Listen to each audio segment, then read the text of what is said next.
மீண்டும் இவர்கள்தான் ஆட்சிக்கு வருவோம். எடப்பாடி பழனிசாமி போற பக்கம்லாம் ஏதோ பேசிக் கொண்டிருப்பதாக சொல்கிறார். திரு ஸ்டாலின் அவர்களே, ஸ்டாலின் அமைச்சரவையில் அமைச்சர் பெருமக்களே, திரு ஸ்டாலின் கட்சியில் இருக்கிற திராவிட முன்னேற்ற கழக கட்சி நிர்வாகிகளே, இந்த கந்தரக்கோட்டை பகுதியில் வந்து பாருங்க. மக்கள் வெள்ளத்தை பார்த்த பிறகுமா உங்களுக்கு மீண்டும் அதிமுக ஆட்சி வந்தவுடனே ஏழைகளுக்கும் தாழ்த்தப்பட்ட மக்களுக்கும் அதிமுக ஆட்சியில் அருமையான வீடு, காங்கிரீட் வீடு. திராவிட முன்னேற்ற கழகத்தில் பாத்தீங்கன்னா 525 அறிவிப்பு கொடுத்திருந்தாங்க. அதுல 100 நாள் வேலை திட்டத்தை 150 நாளா உயர்த்தினாங்களாமா? 100 நாள் வேலை திட்டத்தை 150 நாளா உயர்த்தினாங்களா? அப்ப ஏமாத்திட்டாங்கல்ல. அதிமுக ஆட்சியில இப்படிப்பட்ட பொய்யான செய்தி சொல்லி எப்போ மக்கள்கிட்ட ஏமாற்றுறது கிடையாது. அது மட்டுமல்ல, மாதந்தோறும் கேஸ் சிலிண்டர் 100 ரூபாய் மானியம் கொடுக்கறாங்களா? அதே நம்முடைய இளைஞர்கள் மாணவர்கள் கல்விக்காக வங்கியில கடன் ரத்து பண்ணாங்களா? அதே போல தமிழகத்தை உலுக்கிய வேங்கை வயல் சம்பவம் மிக மோசமான சம்பவம். குடிநீர்ல மலத்தை கலக்கிருந்தாங்க. இவ்வளவு மோசமா இதுவரைக்கும் அதற்கு நியாயம் கிடைக்கல. இந்த ஆட்சியில இப்படிப்பட்ட குற்றம் புரிந்தவர்களை கூட முழுமையா கண்டுபிடிக்க முடியாத அவல ஆட்சி தேவையா? திமுக காரன் பேசுறதெல்லாம் என்ன பேசுறாங்க? எடப்பாடி பழனிசாமி எப்படி பாரதிய ஜனதா கட்சியோட கூட்டணி வைக்கலாம்? ஏங்க, இது நம்ம கட்சி தானே, நம்ம யாரோட கூட்டணி வைக்கலாம்ல? இவருக்கு என்னங்க கசக்குது? இவனை ஏன் எரிச்சல் பண்றாங்க? அதிமுகவும் பாரதிய ஜனதாவும் என்றைக்கு கூட்டணி வைத்ததோ அன்றைக்கே திரு ஸ்டாலினுக்கு ஜுரம் வந்துட்டது, பயம். 2026 தேர்தலில் அனைத்து இந்திய அண்ணா திராவிட முன்னேற்ற கழக தலைமையில் அமைக்கப்பட்ட கூட்டணி வெற்றி கூட்டணியாக அமையும். உடனே திரு ஸ்டாலினும் அவருடைய சகாக்களும் பேசுவது, எடப்பாடி பழனிசாமி மதவாத கட்சியோட சேர்ந்துட்டாங்க. நீ எந்த கட்சியோட போய் சேர்த்திருந்த?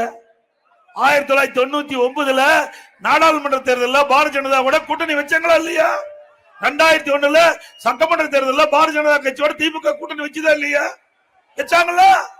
அப்ப என்ன கட்சி அது? இப்போ மதவாத கட்சி, அப்ப நல்ல கட்சி. எவ்வளவு டிராமா பண்றாங்க பாருங்க. இன்றைக்கு பேருந்துகளின் தரம் உயர்த்தப்பட்டது, பேருந்து பணிமனை நிறைவேற்றம், கர்ப்பகுடி மற்றும் கந்தர்வேட்டில் குற்றவியல் மற்றும் உரிமை நீதிமன்றம் கொண்டாந்தோம். இப்படி நிறைய திட்டங்களை கொண்டாந்து இந்த கந்தர்வக்கோட்டை சட்டமன்ற தொகுதி அதிமுக கோட்டை என்பதை நிரூபித்து காட்டும். நான் வர்ற வழியில பார்த்தேன், எல்லா பகுதியில் இருந்தும் இந்த கந்தர்வக்கோட்டை சட்டமன்ற தொகுதிக்கிட்ட அத்தனை பகுதியில் இருந்தும் இங்கே வந்து குழுமி இன்றைக்கு இந்த பகுதியை குழுகின்ற அளவுக்கு காட்சி. இதையெல்லாம் பார்த்தும் திமுக கட்சிக்காரர் ஏதோ பேசிட்டு இருக்கிறாங்க. மீண்டும் இவர்கள்தான் ஆட்சிக்கு வருவோம். எடப்பாடி பழனிசாமி போற பக்கம்லாம் ஏதோ பேசிக் கொண்டிருப்பதாக சொல்கிறார். திரு ஸ்டாலின் அவர்களே, ஸ்டாலின் அமைச்சரவையில் அமைச்சர் பெருமக்களே, திரு ஸ்டாலின் கட்சியில் இருக்கிற திராவிட முன்னேற்ற கழக கட்சி நிர்வாகிகளே, இந்த கந்தரக்கோட்டை பகுதியில் வந்து பாருங்க. மக்கள் வெள்ளத்தை பார்த்த பிறகுமா உங்களுக்கு ஆட்சிக்கு வர வேண்டும் என்று நினைப்பு இருக்குது. ஆகவே இந்த மக்கள் வெள்ளத்தை பார்க்கின்ற பொழுது கந்தர்வக்கோட்டை 2026 சட்டமன்ற தொகுதியில் வெற்றி பெற்று விட்டோம் என்பதை காட்டுகிறது.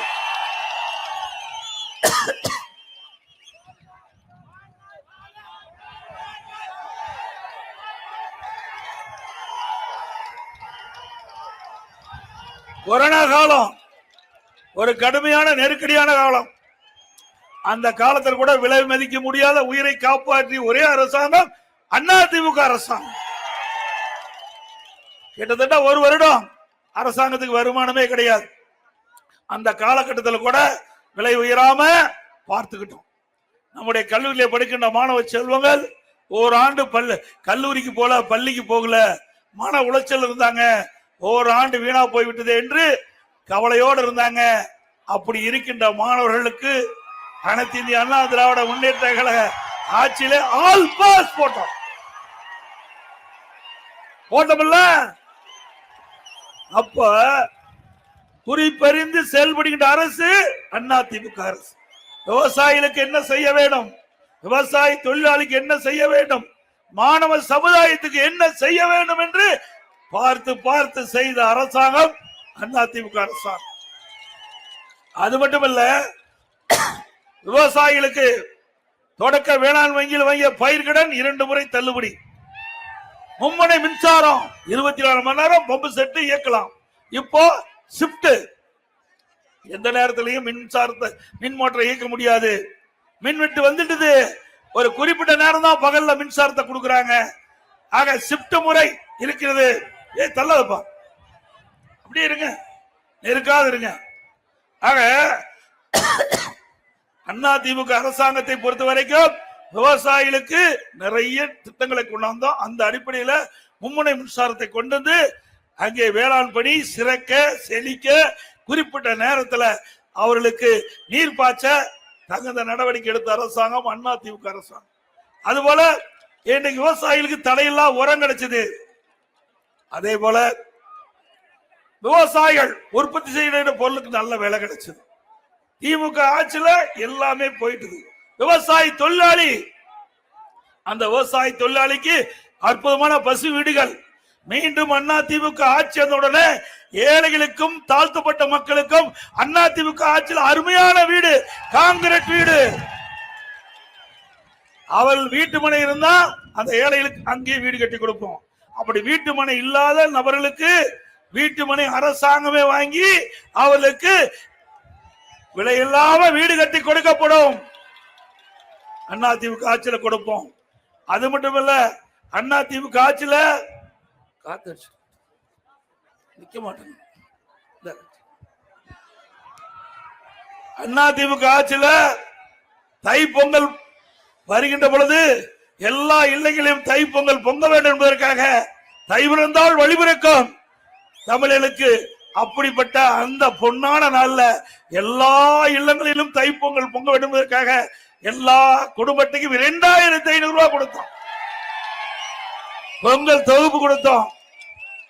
அதே போல இனி உங்களுடைய மகத்தான ஆதரின் பேரிலே 2026 ஆட்சி அமைந்தவுடன் எல்லா பெண்களுக்கும் அற்புதமான நம்முடைய சகோதரிகளுக்கு தாய்மார்களுக்கு அற்புதமான சேலைகள் வழங்கப்படும். தீபாவளி பண்டிகை முன்னிட்டு வருடம் கொடுப்போம். ஏன்னா மக்களுக்கு தேவையான திட்டங்களை கொடுப்பதுதான் அதிமுக ஆட்சியினுடைய லட்சியம். அது மட்டும் இல்ல, விலைவாசி இன்னைக்கு விண்ணை முட்டிட்ட அளவுக்கு உயர்ந்திருக்குது. அரிசி விலை உயர்ந்தாச்சு, பருப்பு விலை உயர்ந்தாச்சு, கடல் எண்ணெய் விலை உயர்ந்தாச்சு. இப்படி விலை ஏற்றத்தை தடுக்க முடியாத அரசு தேவையா? தேவைங்களா? அது மட்டும் இல்ல, இன்றைய தினம்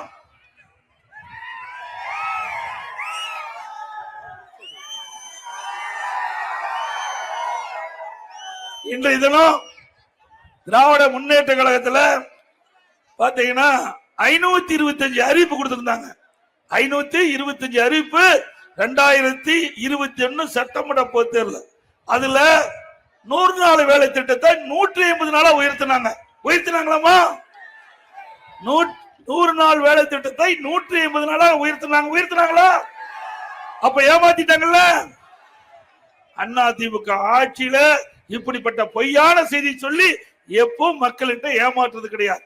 அது மட்டுமல்ல, மாதந்தோறும் கேஸ் சிலிண்டர் 100 ரூபாய் மானியம் கொடுக்கறாங்களா? அதே நம்முடைய இளைஞர்கள் மாணவர்கள் கல்விக்காக வங்கியில கடன் ரத்து பண்ணாங்களா? இது ஏழை மக்கள் நிறைந்த பகுதி. அரசு பள்ளியில் படிக்கின்ற மாணவ செல்வங்கள் 41% பேர், சுமார் 3,81,000 பேர் அரசு பள்ளியில படிச்சுட்டு இருக்கிறாங்க. அப்படிப்பட்ட மாணவர்கள் மருத்துவர் ஆக வேண்டும் கனவு. அதற்காக அம்மாவுடைய அரசு 7.5% உள்ளிடஒதுக்கீடை கொண்டு வந்து நிறைவேற்றப்பட்டு இன்றைக்கு தினம் 2818 பேர் 1 ரூபாய் கல்வி கட்டணம் இல்லாம இன்றைக்கு மருத்துவர் ஆகக்கூடிய சூழ்நிலையை உருவாக்கி தந்த அரசாங்கம் அதிமுக அரசாங்கம்.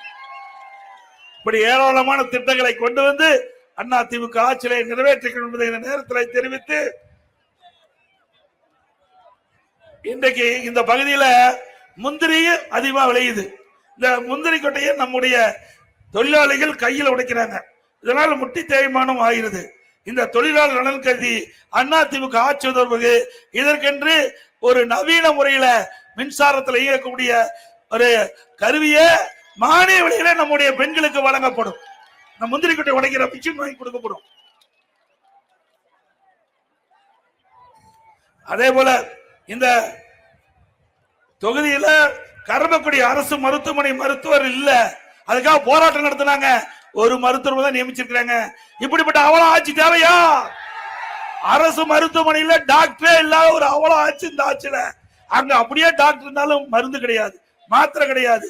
இப்ப இந்த ஆட்சியில நிர்வாகமே ஒரு மோசமா ஆகிவிட்டது. அதே போல தீயணைப்பு நிலையம் இங்கிருந்து வேற பகுதி கொண்டு வர்றாங்க.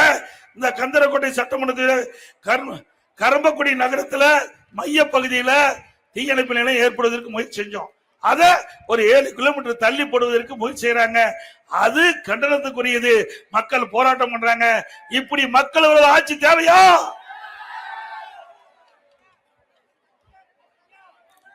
அதே போல தமிழகத்தை உலுக்கிய வேங்கை வயல் சம்பவம் மிக மோசமான சம்பவம்.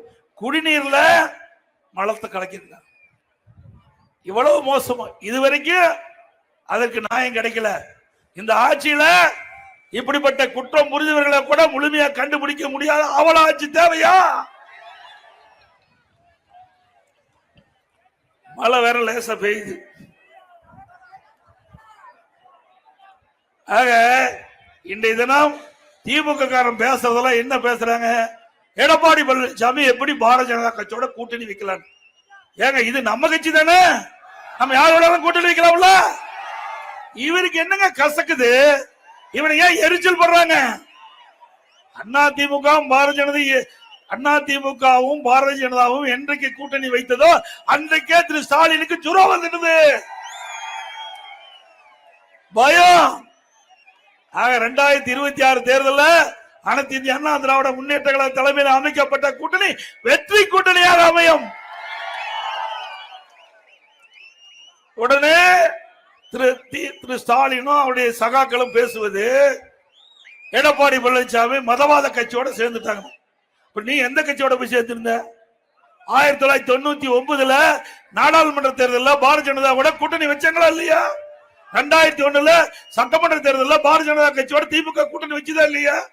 வச்சாங்களா? அப்ப என்ன கட்சி அது? இப்போ மதவாத கட்சி, அப்ப நல்ல கட்சி. எவ்வளவு டிராமா பண்றாங்க பாருங்க. மக்களை திசை திருப்புவதற்காக ஏதோ பேசி மிகப்பெரிய நாடகத்தை அரங்கேற்றிருக்காங்க. திரு ஸ்டாலின் அவர்களே, எவ்வளவு அவதாரம் எடுத்து நீங்க நாடகத்தை அரங்கேற்றினாலும் மக்கள் நம்ப போவதில்லை. 2026 அனைத்து இந்திய அண்ணா திராவிட முன்னேற்ற கழக தலைமையில் அமைக்கப்பட்ட கூட்டணி மிகப்பெரிய வரலாற்று வெற்றியை பெறும். தனி பெரும் பான்மையோடு அதிமுக ஆட்சி அமைக்கும். அது மட்டும் இல்ல, இன்னொரு அமைச்சர் சொல்றார், அங்க வியாபார ஆகல, கடை விரிச்சு வச்சிருக்கிற வியாபார ஆகலின்னு. அதிமுக ஐஎஸ்ஐ மாதிரி, ஐஎஸ்ஐ முத்திரை எப்படி அது மாதிரி மக்களிடத்திலே செல்வாக்கு மிக்க கட்சி. உங்க கட்சி மாதிரி வீடு வீடா போய் கதவை தட்டி திமுக உறுப்பினரா சேருங்க சேருங்க என்று கெஞ்சுகின்ற கட்சி அல்ல. இந்தியாவில் எந்த கட்சியாவது வீடு வீடா போய் உறுப்பினர் சேர்ப்பதற்கு பிச்சை எடுத்த கட்சி உண்டா? திமுக கட்சியினால பிச்சை எடுக்கிறாங்க. அவர்கள் நம்மை பார்த்து பேசுவதற்கு என்ன தகுதி இருக்குது? அதிமுகவை பொறுத்த வரைக்கும் மக்கள் செல்வாக்குள்ள கட்சி. திமுக மக்கள் செல்வாக்கு இழந்து விட்டது, அவருடைய தொண்டர் செல்வாக்கு இழந்து விட்டது. அங்கே உறுப்பினர் சேர்வதற்கு கூட யாரும் முன் வராத காரணத்தினால்தான் கதவை தட்டி தட்டி வீடு வீடா பிச்சை எடுப்பதை போல திமுகவிலே உறுப்பினர் சேர்க்கை இன்றைக்கு நடைபெற்றுக் கொண்டிருக்கிறது. ஓரணியில் தமிழ்நாடு பேரை வச்சிருவாங்க அழகா, மக்களை ஏமாற்றுவதற்காக. மக்களே உஷாரா இருங்க. யாராவது செல்போன் நம்பர் கேட்டா திமுக காண்டு கொடுத்துடாதீங்க. அவன் ஏதாவது நேரத்தில் நீங்க போன் பண்ணுவாங்க, நீங்க ஏதாவது ஊர்ல இருப்பீங்க, அப்ப நான் வெளியூர்ல இருக்குன்னு சொன்னா வீட்டுல வந்து அடிச்சுட்டு போயிடுவான். எல்லாம் உஷாரா இருக்க வேணும். ஏன்னா உங்களை ஓட்டு சாத்ததுக்காக வர்றாங்க. உங்க வீட்டுல என்னென்ன இருக்குது, நீங்க எப்படி இருப்பீங்கன்னு தெரிஞ்சுக்கிறது தான் செல்போன் வாங்க ஆரம்பிக்கிறாங்க. இப்படிப்பட்ட கட்சி தேவையா?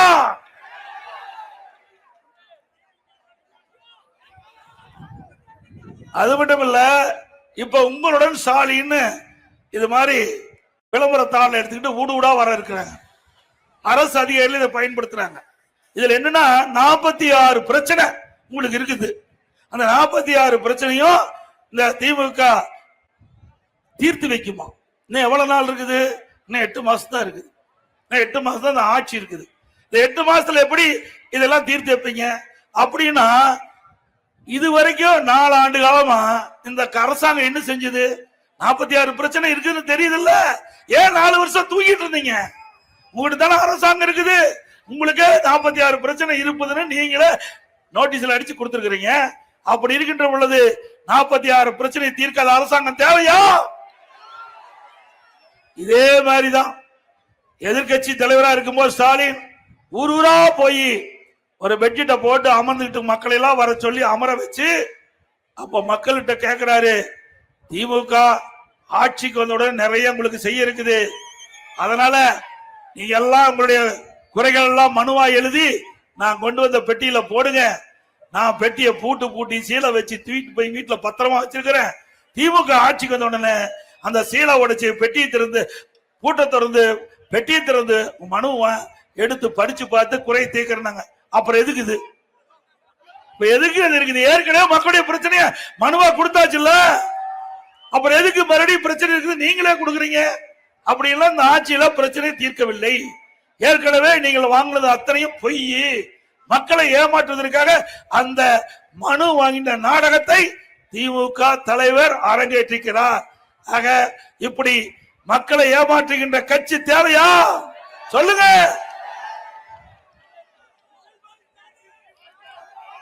அதோட தமிழ்நாட்டில் டாஸ்மாக் கடை சும்மா 6000 கடை இருக்குது. இந்த 6000 கடையில அங்கங்க போய் யாராவது பாட்டில் வாங்கினா 10 ரூபா அதிகமா விலை கொடுக்கணும். அது யாருன்னு உங்களுக்கு தெரியும்ல? யாரு? யாருங்க? ஓ, செந்தில் பாலாஜி. நல்லா தெரிஞ்சு வச்சிருக்கிறீங்க. செந்தில் பாலாஜி ஒரு அமைச்சர் இருந்தார்.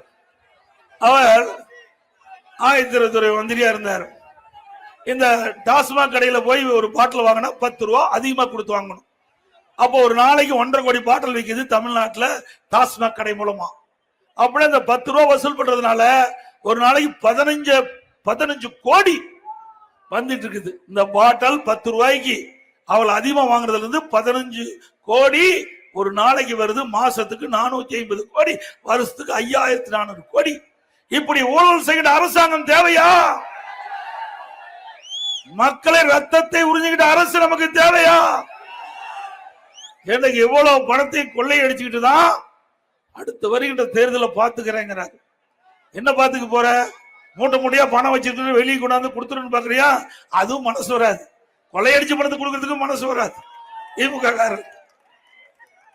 ஏன்னா இந்த கட்சி பொறுத்த வரைக்கும் பொன்மனச்செம்மல் புரட்சி தலைவர் எம்ஜிஆர் கொடுத்து கொடுத்து சிவந்த கருத்திற்கு சொந்தக்கார ஆரம்பிச்ச கட்சி. இதயம் புரட்சி தலைவி அம்மா. இந்த மக்கள் தான் தன் உயிர் என்று தன் வாழ்நாள் முழுவதும் மக்களுக்காக உழைத்த தலைவி. ஆக பொன்மனச்செம்மல் புரட்சி தலைவர் எம்ஜிஆர், இதயம் புரட்சி தலைவி அம்மா, இருவரும் தெய்வங்கள் உருவாக்கிய கட்சி அண்ணா திமுக கட்சி. ஏழைகள் ஏற்றம் பெற வேண்டும். தமிழகத்தில் ஏழை என்று சொல் இல்லை என்ற நிலையை உருவாக்க வேண்டும் என்பதற்காக தொடங்கப்பட்ட கட்சி அண்ணா திமுக கட்சி. திமுக கட்சி குடும்பத்துக்காக இருக்கின்ற கட்சி. குடும்பத்தில் இருக்கின்ற உறுப்பினர்கள் ஆட்சி அதிகாரத்துக்கு வர வேண்டும் என்பதற்காக ஆரம்பிக்க அந்த கட்சி இப்பொழுது நடந்துகிட்டு இருக்குது. இன்றைக்கு அது கட்சி அல்ல, அது ஒரு கார்பரேட் கம்பெனி. Corporate company. அந்த கார்பரேட் கம்பெனியில திரு ஸ்டாலின் சேர்மனா இருக்காரு, குடும்ப உறுப்பினர் டைரக்டரா இருக்காங்க. அப்படித்தானே இயங்கிட்டு இருக்குது. அது என்ன ஆட்சியை நடத்துறாங்க? திரு கருணாநிதி, அதுக்கு ஸ்டாலின், அதுக்கு பிறகு உதயநிதி ஸ்டாலின், அப்புறம் இன்பநிதி ஒருத்தர் வந்துட்டார். ஒரு அமைச்சர் சொல்றாரு, இன்பநிதி வந்தாலும் நாங்கள் ஏற்றுக்கொள்வோம் என்று. அப்படிப்பட்ட அடிமை அமைச்சர் இருக்கிற வரைக்கும் நாடு உருப்படியாகுமா? சரி, உதயநிதிக்கு என்ன தகுதி இருக்கு சொல்லுங்க பார்க்கலாம். திரு கருணாநிதியுடைய பேரன், திரு ஸ்டாலினுடைய மகன், இந்த அடையாளத்தை வச்சு இந்த நாட்டை ஆள பாக்குறாங்க, விட முடியுமா? ஏன் இது குடும்ப சொத்தா? தமிழ்நாடு இவருடைய குடும்ப சொத்தா? ஆண்டாண்டு காலமா இவர்கள் தான் பதவியில் இருக்கணுமா? திமுக இருந்தாலும் குடும்பத்தை சேர்ந்தவர்கள் தான் பதவிக்கு வர முடியும். இன்றைக்கு ஆட்சி இருந்தாலும் குடும்பத்திற்கு தான் பதவிக்கு வருவதற்கு முன்னுரிமை கொடுப்பாங்க. அப்படிப்பட்ட நிலைமையை 2026 சட்டமன்ற தேர்தலில் மாற்றுவீர்களா? சிந்திச்சு பாருங்க. ஏன் நாங்கெல்லாம் வந்தா உங்களுக்கு பிடிக்காதா? ஏன் டாக்டர் விஜயபாஸ்கர் வரலாம், இங்க இருக்கிற அம்மா கூட வரலாம். ஏன் முதலமைச்சர் வந்தா தப்பா? இது ஜனநாயக நாடுங்க, யாரு வேணாலும் வரலாம். என்ன திரு கருணாநிதி குடும்பத்துக்கு பட்டா போட்டிருக்கு தமிழ்நாடு. தொடர்ந்து இவர்கள் வெற்றி பெற்று வந்தா கந்தர்வக்கோட்டையும் பட்டா போட்டுருவாங்க. ஜாக்கிரதையா இருங்க, இங்கேயும் விட்டு வைக்க மாட்டாங்க. ஏன்னா திமுக காரனுக்கு நகர பகுதியில் எங்காச்சும் விலை மதிக்க முடியாத இடம் இருந்தா அங்க பட்டா போட்டுருவாங்க. ஆகவே வாரிசு அரசியலுக்கு முற்றுப்புள்ளி வைக்கின்ற தேர்தல் 2026 சட்டமன்ற தேர்தல். குடும்ப ஆட்சிக்கு முற்றுப்புள்ளி வைக்கின்ற தேர்தல் 2026 சட்டமன்ற தேர்தல். வருகிற 2026 சட்டமன்ற தேர்தலே மக்கள் நிம்மதியாக வாழ்வதற்கு, விலைவாசி குறைய ஒரு அற்புதமான ஆட்சி தமிழகத்திலே மலர அனைத்து இந்திய அண்ணா திராவிட முன்னேற்ற கழக கூட்டணிக்கு ஆதரவு தாரி என்ற நேரத்தில் தெரிவித்து 2026 சட்டமன்ற பொதுத் தேர்தலில் அனைத்து இந்திய அண்ணா திராவிட முன்னேற்ற கழகம் நிறுத்தப்பட்டால் இரட்டை சின்னத்திலே வாக்களித்து வெற்றி பெற செய்யும். மக்களை காப்போம், தமிழகத்தை மீட்போம். மக்களை தமிழகத்தை.